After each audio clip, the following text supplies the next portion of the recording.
오늘 이제 어버이 주일이죠. 그래서 내년까지는 작년까지는 어버이를 위하는 자녀가 되는 것에 대해서 제가 이제 설교를 했었는데 오늘은 어떤 어버이가 되어야 할까를 두고 말씀을 전하려고 합니다. 그러니까 자녀들에 대하여 어떤 부모가 되어야 될까라기보다는 이제 부모된 위치에서 나는 어떤 삶을 살아야 될까에 대해서 함께 말씀을 나누려고 합니다. 말하기는 나이가 들어 힘이 빠졌어도 하나님께서 맡겨진 사명을 끝까지 감당하는 우리 어른들, 우리 모든 성도들 다 되시기를 주의 이름으로 축원드립니다. 그러면 성경은 하나님께서 주시는 복 가운데에 하나가 바로 자녀를 꼽습니다. 그래서 많은 성도들이 내가 하나님을 잘 믿으면 우리 자식들이 잘 될 거야 라고 믿고 있습니다. 그리고 거기에 좀 한 가지 더 추가해서 그렇게 잘 되고 하면 나한테 잘하지 않을까 그런 기대를 하는 분들도 있지 않을까 싶습니다. 많은 요즘 어른들 보면은 자식들에게 전혀 소망 두지 아니하시고 부부가 다 계신 분들은 그냥 부부끼리 잘 살자. 아니 혼자 되신 분은 나 혼자 편히 살겠다 하시는 분들이 훨씬 더 많죠 요즘에. 그냥 이제 부모님들 입장에서는 그냥 자녀들 저희들끼리 그냥 별 문제 없이 잘 살면 그것으로 됐지 뭐 하시는 분들이 대부분이에요. 근데 오늘 본문은 그러면 안 된다라는 거예요. 그래서는 안 된다. 뭐가 그러면 안 되느냐? 저희들끼리 잘 살면 됐지 뭐 하고서 그냥 아무것도 안 하는 거예요. 그러면 안 된다. 뭐 어떻게 해야 되느냐? 출가한 자녀들과 그럼 같이 살아야 되느냐? 아니면 그 출가한 자녀들로부터 그럼 생활비를 받아내야 되느냐? 어떻게 해야 될까요 도대체? 여러분 성경에서 믿음하면 첫 손 꼽는 사람이죠. 제가 한 세 손가락에 들 것 같은데 다윗입니다. 다윗. 오늘 시편은요. 시편 전체 150편 가운데 유일하게 노인의 시라는 별명을 갖고 있어요. 유일해요. 노인의 시. 다윗의 노년은 그 다른 문제가 아니라 나라는 평안한데 그 자녀들 때문에 엉망진창이었어요. 큰애가 장남입니다. 둘째는 일찍 성경에 나와 있지 않지만 병들어 일찍 죽었습니다. 큰애가 자기 이복 여동생을 강간하지를 않나. 그 여동생 오빠가 셋째 압살롬이 결국엔 그 이복 형을 죽이지를 않나. 그러다 결국에는 그 아들이 이번엔 아버지를 죽이려고 하지를 않나. 그래서 성경을 가만히 보면 다윗은 자식복을 누리지 못한 사람처럼 보여요. 다윗은 본인은 믿음 생활 잘했는데 하나님은 믿음 생활 잘하면 자식복을 주겠다 하셨는데 황당하게도 성경에서 믿음하면 첫 손 꼽는 사람인데 자식복이 별로 없어요. 우린 그렇게 보여요. 오늘 본문은 압살롬에게 쫓기면서 지은 시입니다. 아들이 자기 목숨을 노려요. 이 정도면 여러분 이거 인생 헛산 거 아닙니까? 아들이 내 목숨을 노려. 놀랍게도 이 정도까지는 아니지만 오늘날 많은 어른들이 자녀들로부터 버림받음까지는 아닐지라도 외면 비슷한 대우를 받으면서 하루하루 근근히 살아가고 있다고 합니다. 그러면서 아유 뭐 바쁘겠지. 아유 뭐 무소식이 뭐 희소식이지. 하면서 그냥 하루하루 그냥 그렇게 심심하게 무의미하게 시간을 보내신다고들 합니다. 정말 가슴이 아픈 건 그렇게 무의미하게 하루하루를 지내면서 아무것도 할 수 없는 늙은 몸, 자기 몸, 쓸모 없어진 것 같처럼 그렇게 느껴지면서 소망이 생기죠. 무슨 소망? 빨리 하나님 곁으로 갔으면 좋겠다. 이렇게 살 거면. 그 자녀들은 자기 어머니 아버지로 하여금 이렇게 살 거면 그냥 빨리 갔으면 좋겠다 라는 마음을 갖게 만들고 있죠.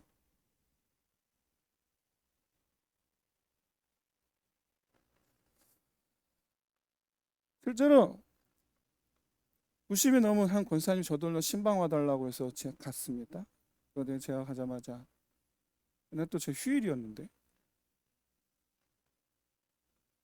원래 교회는 월요일날 교육자가 다 쉬잖아요. 우리 교회 뭐 그런 거 없지만 월요일날 쉬는 날인데 아침부터 전화하셔서 좀 와달라고 빨리 와달라고 큰일 난 줄 알았어요. 갔어요. 들어갔더니 제 손 꼭 붙잡고 자기 빨리 안수기도 좀 하라는 거예요.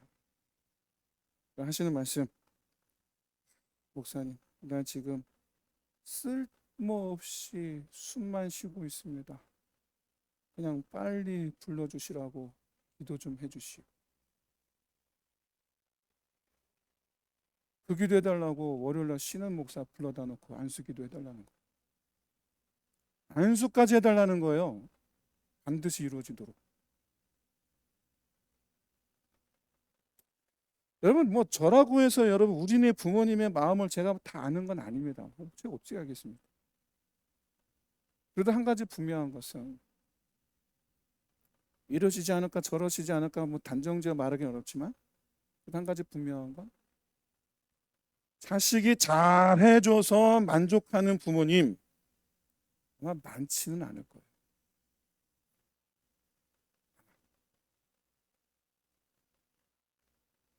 거긴 저도 포함됩니다만 오히려 왕자리 내놓으라고 달려드는 압살롬처럼 마치 뭐 맡겨놓은 것처럼 재산 달라고 하는 자녀들. 어머니가 홀로 평생 집 산 건데 그거 내놓으라고 하는 자녀들.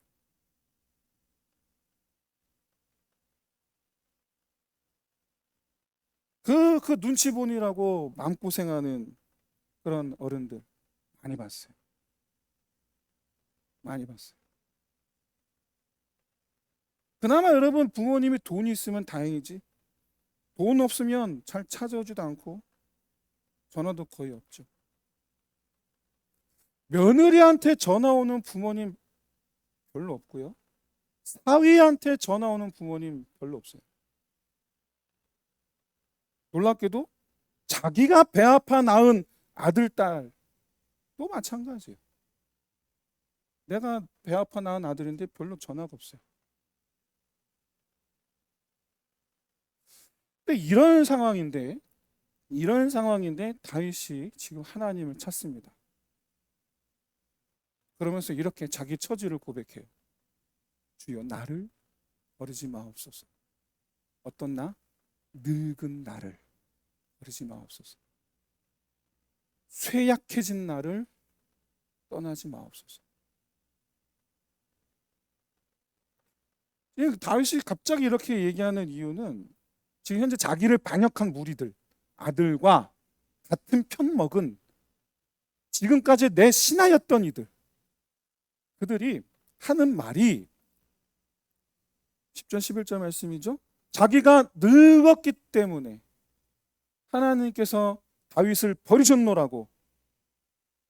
그러니까 가서 마치 늙은 사자를 물어뜯으려는 하이에나 떼처럼 그렇게 다윗에게 달려들고 있기 때문이에요. 근데 이 사람은 어떤 사람들이냐? 과거 하나님께서 다윗과 함께 하시면서 다윗을 위해서 행하신 정말 많은 놀라운 일들을 행하셨다는 이 사실을 너무나 잘 아는 사람들이에요. 이 사람들. 과거 다윗 본인이 물론 싸움 잘했습니다. 싸움 잘하긴 했는데, 근데 일단 그러기 전에 다윗은 늘 기도하는 사람이었죠. 그리고 다윗이 기도한 사람이 할 수 없는 방식으로 하나님께서 역사하셨던 것을 다윗을 쫓아다녔던 그 모든 신하들, 자녀들 다 합니다. 그런데 지금 그 하나님의 다윗을 위해서 역사하지 아니하신다. 다윗을 떠났다. 다윗을 쓸모없다 여기시고 다윗을 떠났다 라고 한다는 거예요. 왜? 그들의 눈에 볼 때 지금 다 어떤 모습이냐면 젊고 힘 있는 사자, 압살롬이에요. 그 젊고 힘 있는 사자가 무서워서 두려워서 도망가는 늙은 사자처럼 보이는 거예요. 그래서 하나님도 저의 쓸모가 다해서 그를 버리셨다, 그렇게 말한다라는 거예요. 마치 하나님께서 무슨 쓸모가 있는 사람만 하나님께서 쓰시는 것처럼 얘기하는데, 물론 그건 아니죠. 하나님 우리를 사용하시려고 우리를 부르시는 것이 아니라 우리를 사랑하시기 때문에 부르시는 줄로 믿으시기를 소원합니다. 여러분, 우리가 애시당초 우리는 아무리 내가 힘이 있고 능력이 있어도 하나님 고백해야죠. 하나님, 저는 쓸모가 없습니다. 하나님께서 오히려 나를 도와주십시오. 젊어도 그렇게 기도해야죠. 그렇죠? 젊어도. 다윗이 아는 거예요. 하나님은 쓸모 있냐 없냐를 가지고 구분하시는 분이 아니다 라는 걸 아는 거죠. 지금까지 자기가 겪어왔던 수많은 위기의 순간들, 수많은 전쟁에서 승리했던 그 순간들, 다 전적으로 하나님 은혜란 말이에요. 자기 힘이 아니었고, 늘 항상 오히려 자기는 거꾸로 자기가 능력이 없음을 깨달았단 말이죠. 하나님께서 자기를 사용하신 게 아니라 오히려 반대로 자기를 위해서 하나님께서 많은 일을 하셨죠. 오히려 심지어 가끔 하나님 이렇게 말씀하세요. 너는 가만히 있으라. 그래서 내가 행하는 걸 봐라. 다윗은 그렇게 위기를 맞이할 때마다 오직 하나님을 소망해 왔죠. 그 결과로 이루신 하나님을 보면서, 자기의 소망을 이루신 하나님을 보면서 그는 지금까지 하나님을 찬송하며 하나님께서 나에게 이리 행하셨노라, 그 하나님 이런 하나님이시다 증거하는, 간증하는 그런 삶을 살아왔지 않습니까? 시편이 다 그런 내용이잖아요. 사랑하는 성도 여러분, 우리는요 나이 들어서 내가 쓸모 없어졌나 보다 그런 생각하시면 안 되는 거예요. 그렇게 하시면 안 돼요. 그렇게 홀로 한탄하며 남은 생명을 허비하지 마시고, 젊어서 지금까지 나를 여기까지 인도하신 그 하나님을 기억하면서 그 하나님을 더 찬송하는 삶을 살아야 될 줄로 믿습니다. 다윗은 자식으로부터 위협을 당하는 그 순간 다시 하나님을 소망했던 그 젊은 날로 돌아가요. 무슨 얘기냐? 자식에게 소망을 두지 않고 하나님만 소망하던 날로 돌아가는 거예요.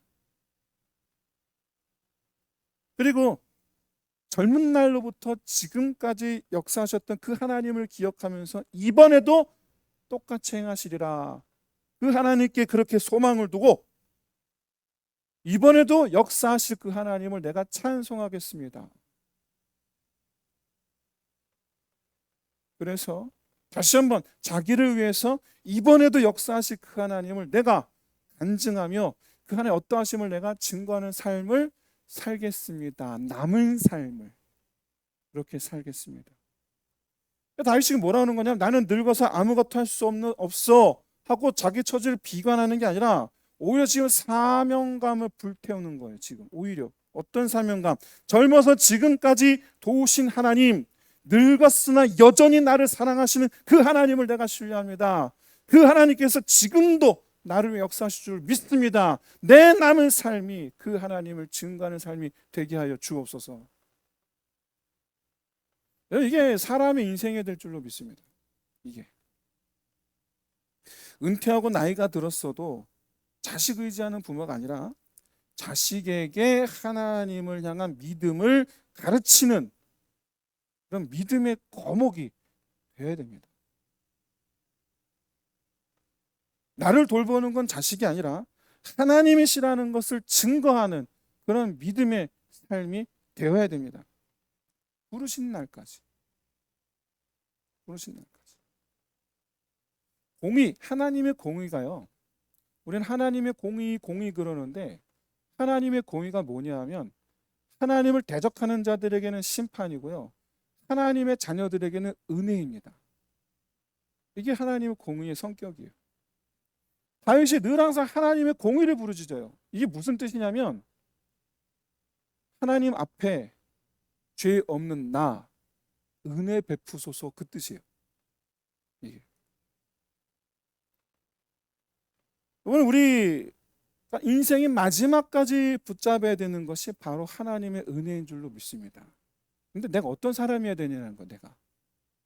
내가 하나님께 범죄하지 아니하고 하나님을 향하여 부끄러움 없는 자 되어서 그 하나님의 공의로 말미암아 오직 은혜만을 입은 사람.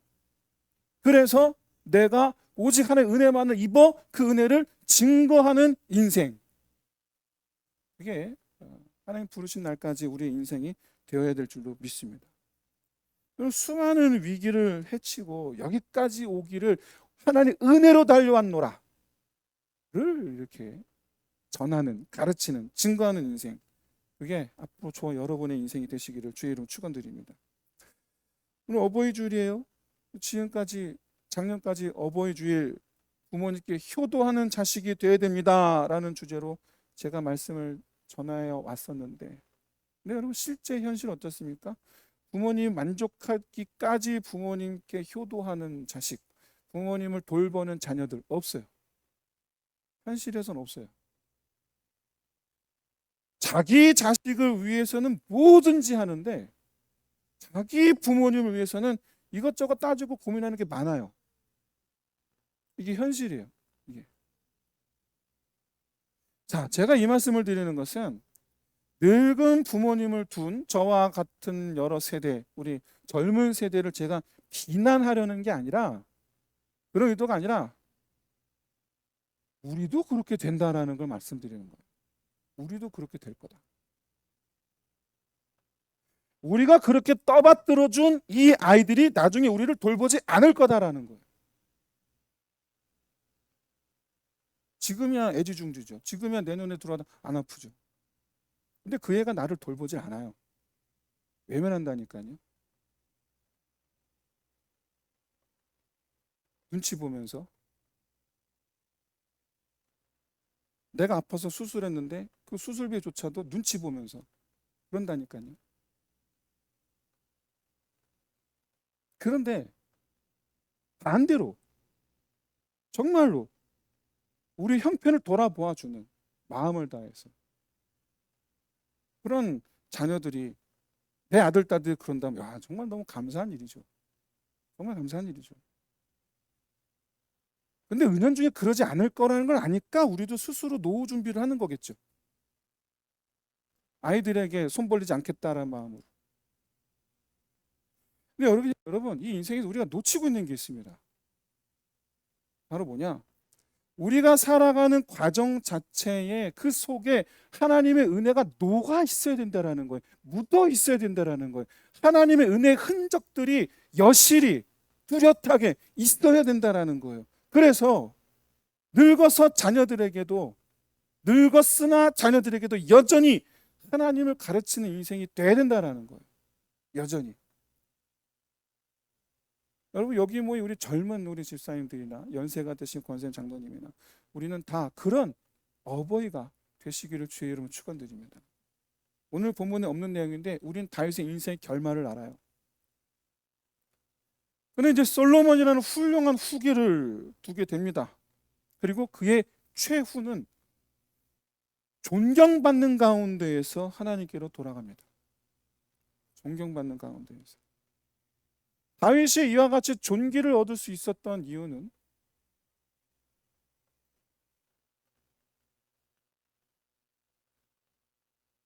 그를 가까이에서 보았던 자식들, 모든 사람들이 하나님께서 다윗에게 공의를 베푸셨다라는 것을 알기 때문이에요.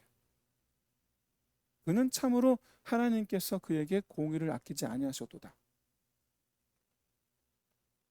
그만큼 다윗 본인이 호흡이 다하기까지 하나님 의지하고 하나님 말씀에 순종하는 삶을 살았기 때문에 자녀들이 그에게 순종했던 거예요. 왜? 하나님께서 다윗을 위해서 역사하셨고 자녀들이 그것을 보았기 때문에 우리 아버지는 정말로 하나님께서 아끼시는 분이에요. 우리 아버지는 정말로 하나님께서 함께 하셨고 우리 아버지를 위해서 우리 하나님께서 이런 일을 하셨어 를 뚜렷하게 기억하고 뚜렷하게 인정하는 사람, 자녀들이. 여러분, 하나님께서 돌보시고 역사하는 사람, 하나님 때문에 존귀를 얻게 될 줄로 믿습니다. 내가 하나님을 믿어서 자녀들이 존경하는 게 아니에요. 내가 믿는 하나님께서 나를 위해 역사하셨기 때문에 자녀들이 존경하는 거예요. 이게 중요해요. 이게. 그런 점에서 여러분, 하나님의 공의의 흔적이 나의 삶 곳곳에 묻어있는 그런 믿음의 사람이 되시기를 진심으로 소원합니다. 내가 근데 그런 믿음의 삶을 살았다고 해도 모든 자식들이 다 나를 존경하는 건 아니죠. 만약 그랬다면 다윗의 모든 자녀들이 아버지를 존경해야 되는데 그렇지 않았잖아요. 암논이라는 장남은 그렇게 이복 여동생을 그러질 않나. 이때 여러분, 암논이 그럴 수 있었던 이유가 뭡니까? 그가 장남이었기 때문이에요. 무슨 얘기냐? 자기를 차기 왕, 그러니까 아버지도 나를 어쩌지 못할 거야. 실제로 암논이 여러분 아버지 다윗을 이용합니다. 아버지 다윗을 이용해서 아버지 저희 단말 나한테 간병 보내주세요. 아버지가 보내줬더니 그걸 그러고 있는 거예요. 그거를 뭘 의미합니까? 이거 아버지를 우습게 여기는 거예요. 아버지가 나를 어쩌지 못하리라는 걸 확신했기 때문에. 왜? 자기 장남이니까. 자기 다음 때 왕이 될 거라니까.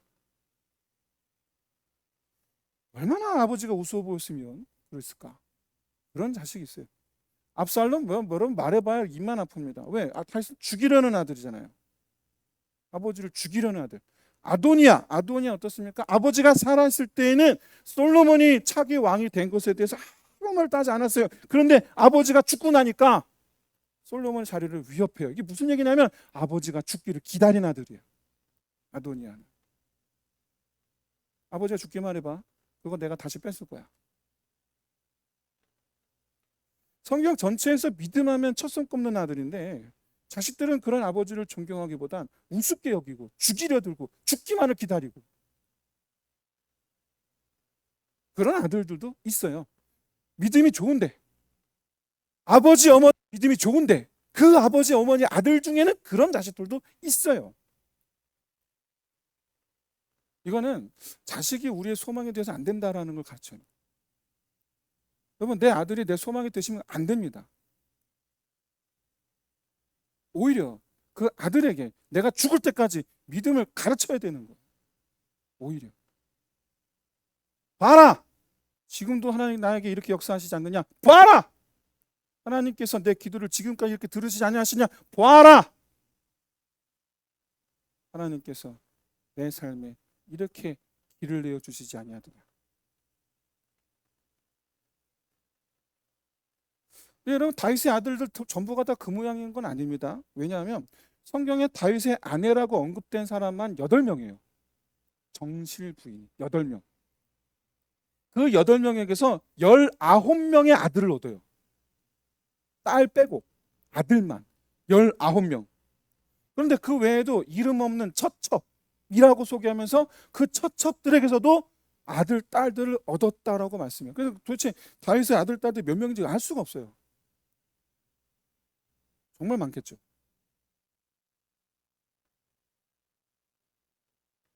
근데 이 아들들은 다 하나같이 다 다윗이 죽을 때 어떻게 했다고요? 존귀 아버지를 존귀 여겼다. 그런 뜻이 되겠죠. 그러니까 불효막심한 아들들도 있었지만 그렇지 않은 아들들도 다윗에게 있었다라는 거예요. 결국에 여러분, 아버지를 대하는 자녀들의 태도는 그들의 믿음에 달려 있습니다. 그들의 믿음. 보세요, 여러분, 솔로몬을 보세요. 하나님을 믿었던 솔로몬. 솔로몬은 아버지에게 순종했던 왕이에요. 근데 왕이 되고 나서, 아버지가 죽은 뒤에 왕이 되고 나서 아버지의 길을 따르려고 노력한 사람이에요. 뭐 최소한 젊을 땐 그랬잖아요. 그러니까 이런 아들도 있고 저런 아들도 있어요. 그건 본인의 믿음에 달려 있어요. 다시 한 번 말씀드립니다. 우리 자녀들이 믿음의 길을 따르면 하나님의 음성을 듣는 자 되어서, 하나님께 순종하는 자 되어서 부모를 공경하라라는 말씀의 길에 서게 된다라는 걸 믿으시기를 주의 이름으로 축원드립니다. 그래서 부모가 해야 될 일은 자녀들에게 믿음을 전하는 거예요.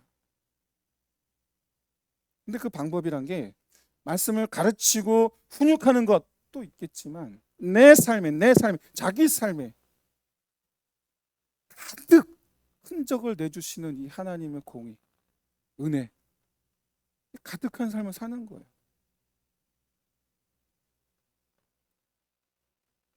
바라기는 그렇게 나를 따라 믿음의 길을 걷는 자녀로 인하여 존귀 여김을 받게 되시기를 주의 이름으로 축원드립니다.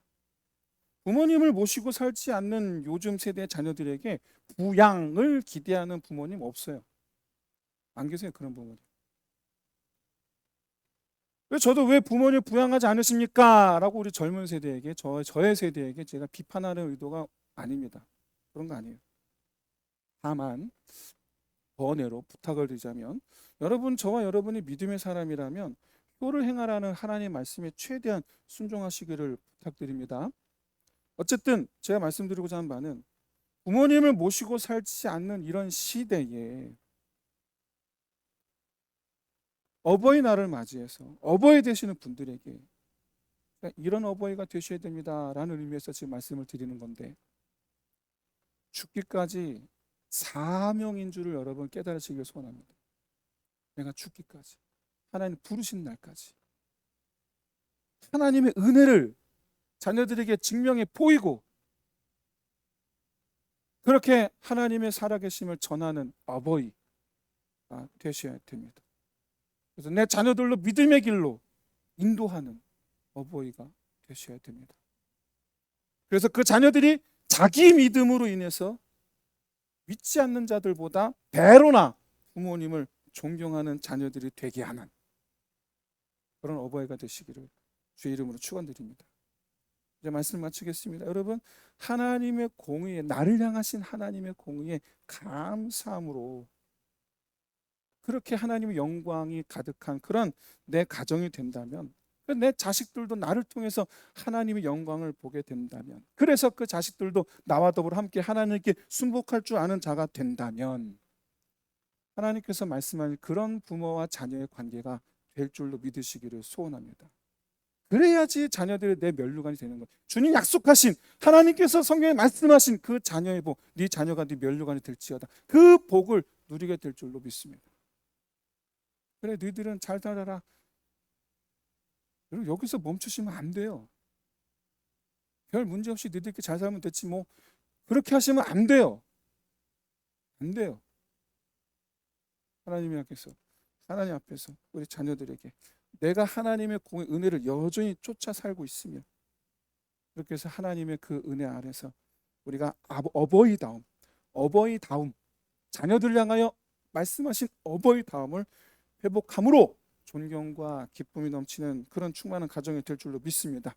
말하기는 소망은 하나님께 두시고 자녀에게는 사명을 품은 자 되셔서 하나님의 공의의 은혜를 자랑하는 삶 되시기를 주의 이름으로 축원드립니다. 이 시간 나를 향한 이 하나님의 공의의 은혜가 넘치시기를, 내 집이 하나님의 공의로 넘치는 내 집이 되기를 바라는 소망하는 마음으로 이렇게 찬양하며